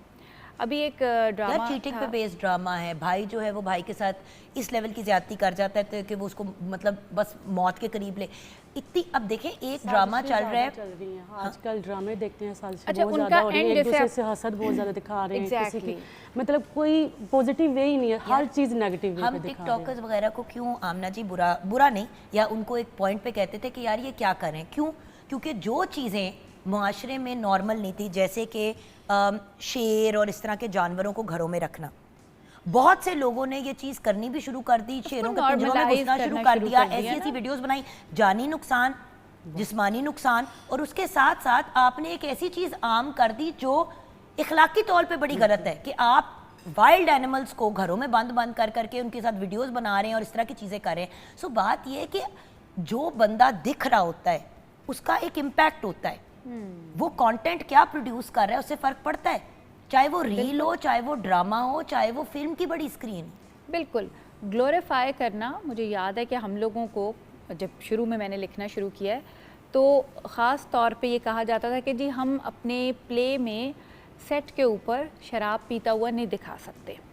अच्छा, मैंने इस पे बात की, मैंने कहा मेरा कैरेक्टर है उसे शराब पीनी है, कि अगर दिखाना है तो ग्लोरीफाई नहीं करना। ये बात शुरू में हमें लोग सिखाते भी थे, बताते भी थे कि जी आपने उसको ग्लोरीफाई नहीं करना। उसमें मैं आपको एक मिसाल दूंगी कि 80s का एक दौर गुजरा, देवदास से ही आप देख लीजिए कि उसमें आपने हीरो को दिखाया कि वो अगर शराब में टुन है ना तो वो बड़ा एक रोमांटिक, बड़ा एक जिसे कह लीजिए ना कि उसके अंदर किसी तरह का आपने समहाउ उसको हीरो ही बना दिया। हाँ, जब हीरो आपने बना दिया तो आपने क्या किया कि आपने शराब की इंडस्ट्री को प्रमोट किया। मे बी मैं देवदास की तो बात नहीं कर रही, प्रमोट किस तरह नहीं किया, लेकिन देखिए ना व्यूअर्स, एक बंदा अगर ड्रिंक करता है और वो हीरो है हीरो तो है, बहुत से लोग क्यों सिगरेट में सिगरेट के जब ऐड बनते थे, हमेशा एक माचो मैन, एक एक माचो बहादुर मैन होता आदमी, था, हाँ वो जी, मार्लबोरो मैन होता था एक जमाने में, वो उसने बड़ा वो सिगरेट अपनी पी सिगरेट तो- पीता हुआ आ रहा है और घोड़े पे आ रहा है, और जो मर्द है वो स्मोकर है। वो स्मोकर तो है। हर मुंडे ने जिसको सिगरेट से एलर्जी भी थी, दमे के भी मरीज थे, उन्होंने सिगरेट उन्होंने सिगरेट पी। अच्छा, तो इसी तरह से अगर हम एक्स्ट्रा मैरिटल अफेयर दिखा रहे हैं, जैसे अभी ने जिक्र किया कि नेगेटिविटी दिखा रहे हैं, अगर तो वो नेगेटिविटी का पर्पस ये है ना कि आप उसको दिखा के पोर्ट्रे करके एंड उसका कुछ लाते हैं प्रॉपर और एक दिखाते हैं कि ये है, तो फिर तो वो एक मैसेज है। लेकिन वही बात कि अगर आप ग्लोरीफाई कर रहे हैं, और आई डोंट नो, मैं तो क्योंकि ये तो मैं नहीं कहूँगी कि मैं ड्रामे नहीं देखती, लोग मुझे मारेंगे कि भाई ड्रामे लिखती और ड्रामे नहीं देखती। पूरा 30 घंटे का जो है ना वो नहीं देखा जाता सीरियल, जिसका पता चलता है उसको इंसान यूट्यूब पे भगा भगा के देख लेता है, अच्छा लगता है कोई तो फिर वो आराम से भी देख लिया जाता है। यूजुअली मेरा जहाँ तक इल्म है, एंड में बुरी चीज़ों का एंड बुरा ही दिखाया जाता है। बिस्मिल का मैं जिक्र कर ही दूंगी कि उसमें एंड में उन्होंने यही दिखाया कि नहीं, सुकून नहीं मिला, बीवी भी छोड़ गई, गर्लफ्रेंड भी छोड़ गई, और ट्रेजेडी। कुरैशी का एक प्ले है जो आजकल ऑन एयर है, वो कौन सा है जिसके अंदर बेसिकली उनकी स्प्लिट पर्सनैलिटी है, राजा रानी। अब वो स्प्लिट पर्सनैलिटी वाला जो मामला है कि यानी कि उसकी 2 पर्सनैलिटीज़ हैं, और क्योंकि उसको एक बीमारी है, तो आपने हाईलाइट किया स्किज़ोफ्रेनिया को, और आप ये चीज़ मंजर आम पे लेके आए कि जब किसी की स्प्लिट पर्सनैलिटी होती है तो कभी कभी वो अपने आप को हेल्प नहीं कर पाते। ऐसे लोगों को ज़रूरत है कि उनको मेडिकल हेल्प आप दिलाएं। मेंटल हेल्थ पे बात हो रही है मेंटल ना, हेल्थ जिस पे पे कभी बात बात ही नहीं की ज़रूर गई। करें, ज़रूर करें, लेकिन अगर किसी बंदे का किसी के साथ ज्यादती करना, आप ये दिखा रहे हैं कि अगर मर्द अपनी बीवी के मुंह पे चपेड़ मारता है, कि ये भी वक्त होता था, एक टाइम ये भी आया था ड्रामे में कि बीवी ने कोई बात की, बीवी ने मियाँ ने रख के उसके मुंह पे चपेड़ मार दी। मैंने खुद ऐसे ड्रामों में एक्ट किया हुआ है जिनमें 2-3 चपेड़ तो मैं भी खा चुकी हूँ हस्बैंड से। अच्छा, वो चपेड़ पड़ गई, थप्पड़ पड़ गया। मेरा एक प्ले था जन मुरीद, उसमें कहानी ही थप्पड़ से शुरू हुई थी, हाँ ठीक है, लेकिन वो थप्पड़ से कहानी शुरू होके उस ज़माने में नया नया आया था ये एक्ट हमारा कि आपको डोमेस्टिक अब्यूज़ पे कि अगर शौहर मारे और आप उसको रिपोर्ट कर दें तो फौरी तौर पे उसको गिरफ्तार कर लिया जाएगा। तो मैंने ये दिखाया था उसमें कि आपने लॉ बना दिया है, लेकिन समाज एक और चीज़ है और कानून एक और चीज़ है। जब कानून आपकी मदद को आता है तो समाज फिर भी आप पे उंगली उठाता है कि हाँ एक ऐसी औरत है, इसने ले जाके और शौहर को कैद करा दिया, ये तो रात, और उसके बाद वो चीज़ बढ़ती चली गई, बढ़ती चली गई, बढ़ती चली गई, और उसका इम्पैक्ट क्या हुआ।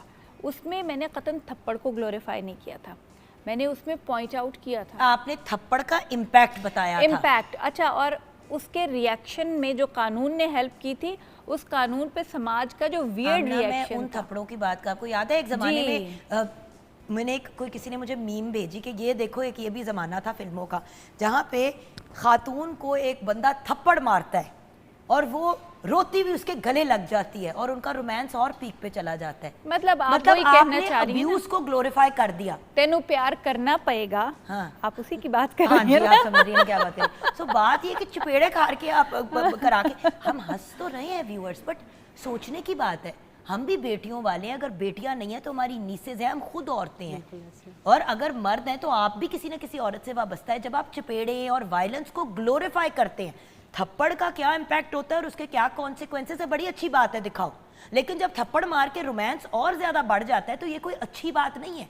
थप्पड़ थप्पड़ है, किसी भी इंसान को हक नहीं है, चाहे वो एक्चुअली लीगली माँ बाप क्यों ना हो, कि वो हाथ उठाएं। Exactly. So the point is positivity को जरूर आगे लेके चले, बदलते ज़माने के साथ आगे बढ़े, लेकिन जब आप यंग जनरेशन के दिमाग को कंफ्यूज कर देते हैं, एक चीज़ को आप समाजी तौर पे अदरवाइज बुरा कह रहे हैं और फिर ड्रामों में और फिल्मों में उसको ग्लोरीफाई कर रहे हैं, तो वो प्रॉब्लमाटिक हो जाता है। ग्लोरीफाई नहीं होना चाहिए, ग्लोरीफाई नहीं होना चाहिए, बात होनी चाहिए, डिफरेंट टॉपिक्स पे बात होनी चाहिए। गुजरते वक्त के साथ आपके ज़ाहिर है हमने अपने समाजी ढांचे को बेहतर करना है, बात होनी चाहिए, ग्लोरीफाई नहीं करना चाहिए। ब्रेक की तरफ जाएंगे, ब्रेक के बाद वापस आएंगे, किचन में भी जल्दी से नजर डालेंगे। वैसे तो अनम सब तैयार है, I think everything is done, तो जल्दी से दिखा देते हैं।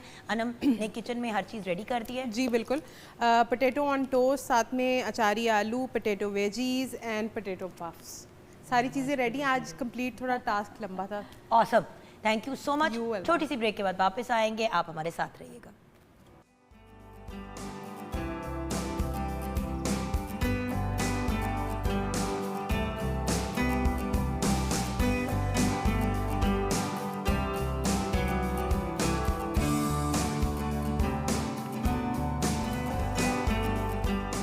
Welcome back from the break viewers. बहुत ही लजीज पोटैटो पफ्स तैयार किए हैं मैंने, ब्रेक में लगे हाथ दो जल्दी से खा लिए। एक पोटैटो पफ एक गाल की साइड पे डाला, दूसरा दूसरी में डाला और निकल भी गई। Thank you Ana, you welcome, very nice. Okay, अब बढ़ते हैं back towards our conversation. Amna Mufti, the absolutely brilliant writer, novelist, teacher, film teacher. Actually लोग ये सोचेंगे शायद मैंने इसलिए आमना को बुलाया बिकॉज वो मतलब एक फिल्म एंड ड्रामा राइटर हैं। मैंने एक्चुअली इनको इसलिए बुलाया बिकॉज वो एक उस्ताद हैं और नॉवेलिस्ट भी हैं और कॉलमिस्ट भी हैं। मैं एक्चुअली उनकी वो वाली साइड को रेतना चाहती हूँ बिकॉज देखिए, ड्रामा राइटर हो या आप फिल्म राइटर हो, सीधी बात है व्यूअर्स वो क्या कहेंगी मैं आपको बता देती हूँ, मसाला ना डालो तो सीधी बात है आपका ड्रामा कौन खरीदेगा। एंड सीधी और अगेन हम सब ने रोजी रोटी तो कमानी है, तो कुछ जिम्मेदारी अगर चैनल्स भी ले लें तो क्या ही बात है जी। देखिए, मैं तो ये समझती हूँ जुगन के मसाला डालने की ज़रूरत नहीं है। रियलिटी तो ऑब्वियसली राइटर नहीं लिख रहा, लेकिन उसकी जो कहानी फिक्शन क्रिएट कर रहा है ना, वो भी रियलिटी से ही उठ रही है ना। वो कहीं से खला में से तो उठ के नहीं आ रहा, यहीं इसी माशरे में से उठ के आ रहा है। हमें मसाला भी डालने की ज़रूरत नहीं है। कहानी जैसी है, जैसी आपने कंसीव की है, जैसी आपको समझ में, आप राइटर ही इसीलिए है ना क्योंकि आपको ये सारी चीज़ें तंग करती हैं। आप किसी तरह चाहते हैं कि जो मैंने देखा है मैं वो दिखाऊं, और वो दिखाने का बहरहाल कहते तो ये हैं कि जी हमारा तो कोई मैसेज हमने नहीं देना, हमारा कोई पर्पज़ नहीं, हमने तो कहानी सुनानी है। लेकिन बहरहाल इतना बेमकसद तो कोई भी नहीं चलता ना, तो एक ना एक मकसद हर राइटर का होता है कहानी सुनाने का। और होना क्या चाहिए ये तो हम नहीं कहते कि होना क्या चाहिए, लेकिन ऑब्वियसली ऐसे शख्स को तो हम नहीं स्क्रीन अपनी सौंप देंगे कि जो बिल्कुल ही सिक हो और जिसको ये पता ना हो कि मैं जो बात कर रहा हूँ इसका बुरा ना बनाइएगा, बट कुछ एक दो ऐसे राइटर्स हैं मैं वहीं जो तक अगर वो ना लिखें तो उनकी मेहरबानी मैं वहीं होगी। तक आ रही थी। अब माशरे में जिस तरह का हमारा माशरा ज़ाहिर एक डेवलपिंग माशरा है, तो उसमें वो वाला फैक्टर बहुत ज़्यादा मौजूद है जिसको वो साइको किस्म की चीज़ें अभी भी बहुत पसंद आती हैं, क्योंकि चला आ रहा है ना, तो वो एक पीछे कोई चीज़ रह जाती है ना, आखिरी कीटाणु, सेफ गार्ड से हाथ धोने के बाद वाला आखिरी कीटाणु, और वो आखिरी कीटाणु बहुत तेज़ी से बढ़ता है। जब वो बढ़ता है तो उसको इस तरह के राइटर्स के दिमाग के ऊपर वो फीड भी करता है, ये उनकी एक आपस का वो होता है। अब उसमें अगर चैनल्स की जो जिम्मेदारी मैं समझती हूँ वो ये है कि चैनल्स को बखूबी पता होता है, जो वहाँ पे लोग बैठे हैं सब सेन हैं, कंटेंट में जो बैठे हैं सबको इल्म है कि ये इस किस्म की चीज़ें जो इन द एंड माशरे में भी और हमारे लिए भी डिसइंटीग्रेशन का प्रॉब्लम्स का बाइस होंगी, उनको आप इतना एक तो एयर टाइम ना दें, उसको लिखवाएं नहीं, उसको इतना बड़ा हीरो ना बनाएं, इतनी बड़ी कास्ट ना दें। मैं ये नहीं कहती उसको बैन कर दें उस किस्म के राइटर्स को और गायब कर दें, लेकिन वो अपनी मौत आप मर जाएंगे। लेकिन वही बात कि अगर हम उनको उन राइटर से जो एक सेन राइटिंग दे रहे हैं, एक बैलेंस राइटिंग दे रहे हैं, ये नहीं कि वो जान के करें, उनके अंदर से बैलेंस राइटिंग निकल रही है, आप उनको पीछे करके इनको आगे करेंगे ना तो आप एक खराबी में अपना हिस्सा डालें। लेकिन आमना जिस तरह मूवीज में एक होता है PG-13 या ये व्हाटएवर, हमारे ड्रामों में ये वाली चीज इनकॉर्पोरेट हमें करनी पड़ेगी टेलीविजन के पॉइंट ऑफ व्यू से। देखिए बच्चे टीवी पे ना भी माँ बाप के साथ बैठ के ड्रामा देखे तो अम्मा अब्बा गुफ्तगुएं कर रहे होते हैं ना, उनको कुछ पता होता है। फिर 7 साल का बच्चा, 8 साल का बच्चा एक ऐसा ड्रामा देख रहा है जिसके अंदर वो मामलात चल रहे हैं जो उसकी सोच और उसकी समझ से बिल्कुल एक आउट ऑफ द बॉक्स चीज़ होती है। अच्छा, उसमें ये चीज़ है कि इस पे पेरेंट्स की भी तो जिम्मेदारी बनती है यार। मेरा प्ले था सब्ज़ परी लाल कबूतर, जो कि ड्रग्स के ऊपर था आज से काफ़ी पहले, लेकिन वो PG-13 था क्योंकि उसमें बहरहाल ड्रग्स का जिक्र था। अब हमें नहीं पता होता कि 13 साल से, अभी एडोलेसेंस देखी होगी आप लोगों ने, कि 13 साल से छोटे बच्चे के दिमाग में क्या चल रहा है। हमें नहीं पता कि जो चीज़ जी जो हम ये दिखा रहे हैं कि हम तो इसलिए दिखा रहे हैं कि भी कहानी चल रही है, चल के इसका एंड ये होगा, क्या पता उसने वो छोटा सा टुकड़ा उठाया उसके जहन ने और उसको वो चीज़ अट्रैक्ट कर गई। वही तो बात है ना, इसीलिए तो सिगरेट नोशी के एड्स भी क्यों बंद हो गए, क्योंकि बात ये होती थी कि एंड में सिर्फ एक इश्तेहार पे वो बात चलती थी कि सिगरेट नोटी से इसके लिए खराब है तो आप इसको इस्तेमाल ना करें, और शुरू में ऐड ऐसा कमाल का बनता था कि लोग कहते थे यार हम भी सिगरेट पियेंगे तो हम भी ऐसे कूल हो जाएंगे। तो इसी तरह से देखिए फहद मुस्तफ़ा हर लड़का बनना चाहता है, माहिरा खान, सबा कमर हर लड़की बनना चाहती है, Mahwish Hayat, these are beautiful glorified individuals जिनको हर बंदे का दिल चाहता है कि अगर हम इनको छू नहीं सकते, इनके करीब नहीं जा सकते तो इनकी तरह बनना चाहते हैं। तो वो जो भी चीज़ स्क्रीन पे करेंगे लोग उसको समझेंगे कि यही है, हम भी इसी तरह ही बड़े हुए हैं। स्टार्स को, हीरोज़ को देखते हुए। सो द पॉइंट इज़, जहाँ राइटर्स की जिम्मेदारी है वहाँ पे आर्टिस्ट भी अगर कहते हैं कि जी हम इस किस्म के प्रोजेक्ट्स नहीं टेक ऑन करेंगे, अगर आर्टिस्ट के पार्ट पे भी बहुत बड़ा हिस्सा है। देखिए आर्टिस्ट जब रोल उठाते हैं, राइटरों को फोन करके कहते हैं यार कोई तो मसाला डाल दो मेरे कैरेक्टर में, कोई तो वायरल कंटेंट डाल दो। अब तो खुद एक्टर्स फोन करते हैं। मैं यही बात कहने वाली थी, अपने नंबर ऑफ सीन्स काउंट करते हैं, वो ये नहीं देखते कि कहानी की शक्ल बिगड़ रही है। कहते हैं मैं इतने सीन्स के लिए क्यों करूं, मुझे रीज़न बताओ, मैंने तो पहले 5 एपिसोड पढ़े, इसमें तो मेरा इतना नहीं। वो ये नहीं देख रहे कि भाई कहानी के अंदर आप कहाँ बैठ रहे हैं, कहानी कैसे चल रही है। नहीं, ये तमाम चीज़ें मिल के इन द एंड, अभी तो हम बैठे हैं कुछ मेरे जैसे लोग, आप जैसे लोग जो बात तो कर लेते हैं, बात करने से कुछ ना कुछ फ़र्क तो पड़ता है, लेकिन तावक्ते के अगर ये सिलसिला चलता रहा और आप बेहिसी के साथ चीज़ों को अभी नहीं कर रहे ग्लोरीफाई, उस तरह से पॉइंट आउट कर रहे हैं, ग्लोरीफाई नहीं कर रहे, लेकिन रेटिंग की इस अंधी दौड़ में एक वक्त वो आ जाएगा जिस वक्त पे ये चीज़ें ग्लोरीफाई करने लगेंगे और ये नॉर्मलाइज हो जाएंगी, वो वक्त ख़तरनाक होगा। और उसी वक्त से डर लगता है व्यूअर्स, मुझे तो अभी भी लगता है कि वो वक्त आ गया है। बच्चे वो चीज़ें और वो बातें करना शुरू हो गए हैं जो हम लोग 18-19 साल की उम्र पे भी नहीं कहते थे। क्यों? क्योंकि उनके पास अब ये डिवाइसेस आ गई हैं, उस पर वो ड्रामे भी देख रहे हैं, फिल्में भी देख रहे हैं, ईस्ट वेस्ट हर किस्म की चीज़ देख रहे हैं, वो चीज़ें भी देख रहे हैं जो PG-13 और एक सर्टन एज ग्रुप से बड़े लोगों के देखने वाली हैं, जिससे बच्चों के दिमाग भी मुतासर हो रहे हैं। सोसाइटी में बिगाड़ सिर्फ एक चीज़ से नहीं आता, ड्रामे से नहीं आ रहा। सोसाइटी में बिगाड़ वेरियस डिफरेंट चीज़ों से आ रहा है। हमने हर एरिया को कवर ज़रूर करने की कोशिश करनी है कि इसको बेहतर करें, लेकिन हर इंडिविजुअल अपने और अपने घर वालों का जिम्मेदार होता है उस लिहाज से कि चीज़ों को बैलेंस में लेके आए। खैर, आई होप कि आज की कॉन्वर्सेशन आप लोगों के लिए इंटरेस्टिंग रही। व्यूअर्स, शुक्रिया आज का प्रोग्राम देखने का। Have a lovely weekend. इंशाल्लाह ज़िंदगी रही तो मंडे को मुलाकात होगी।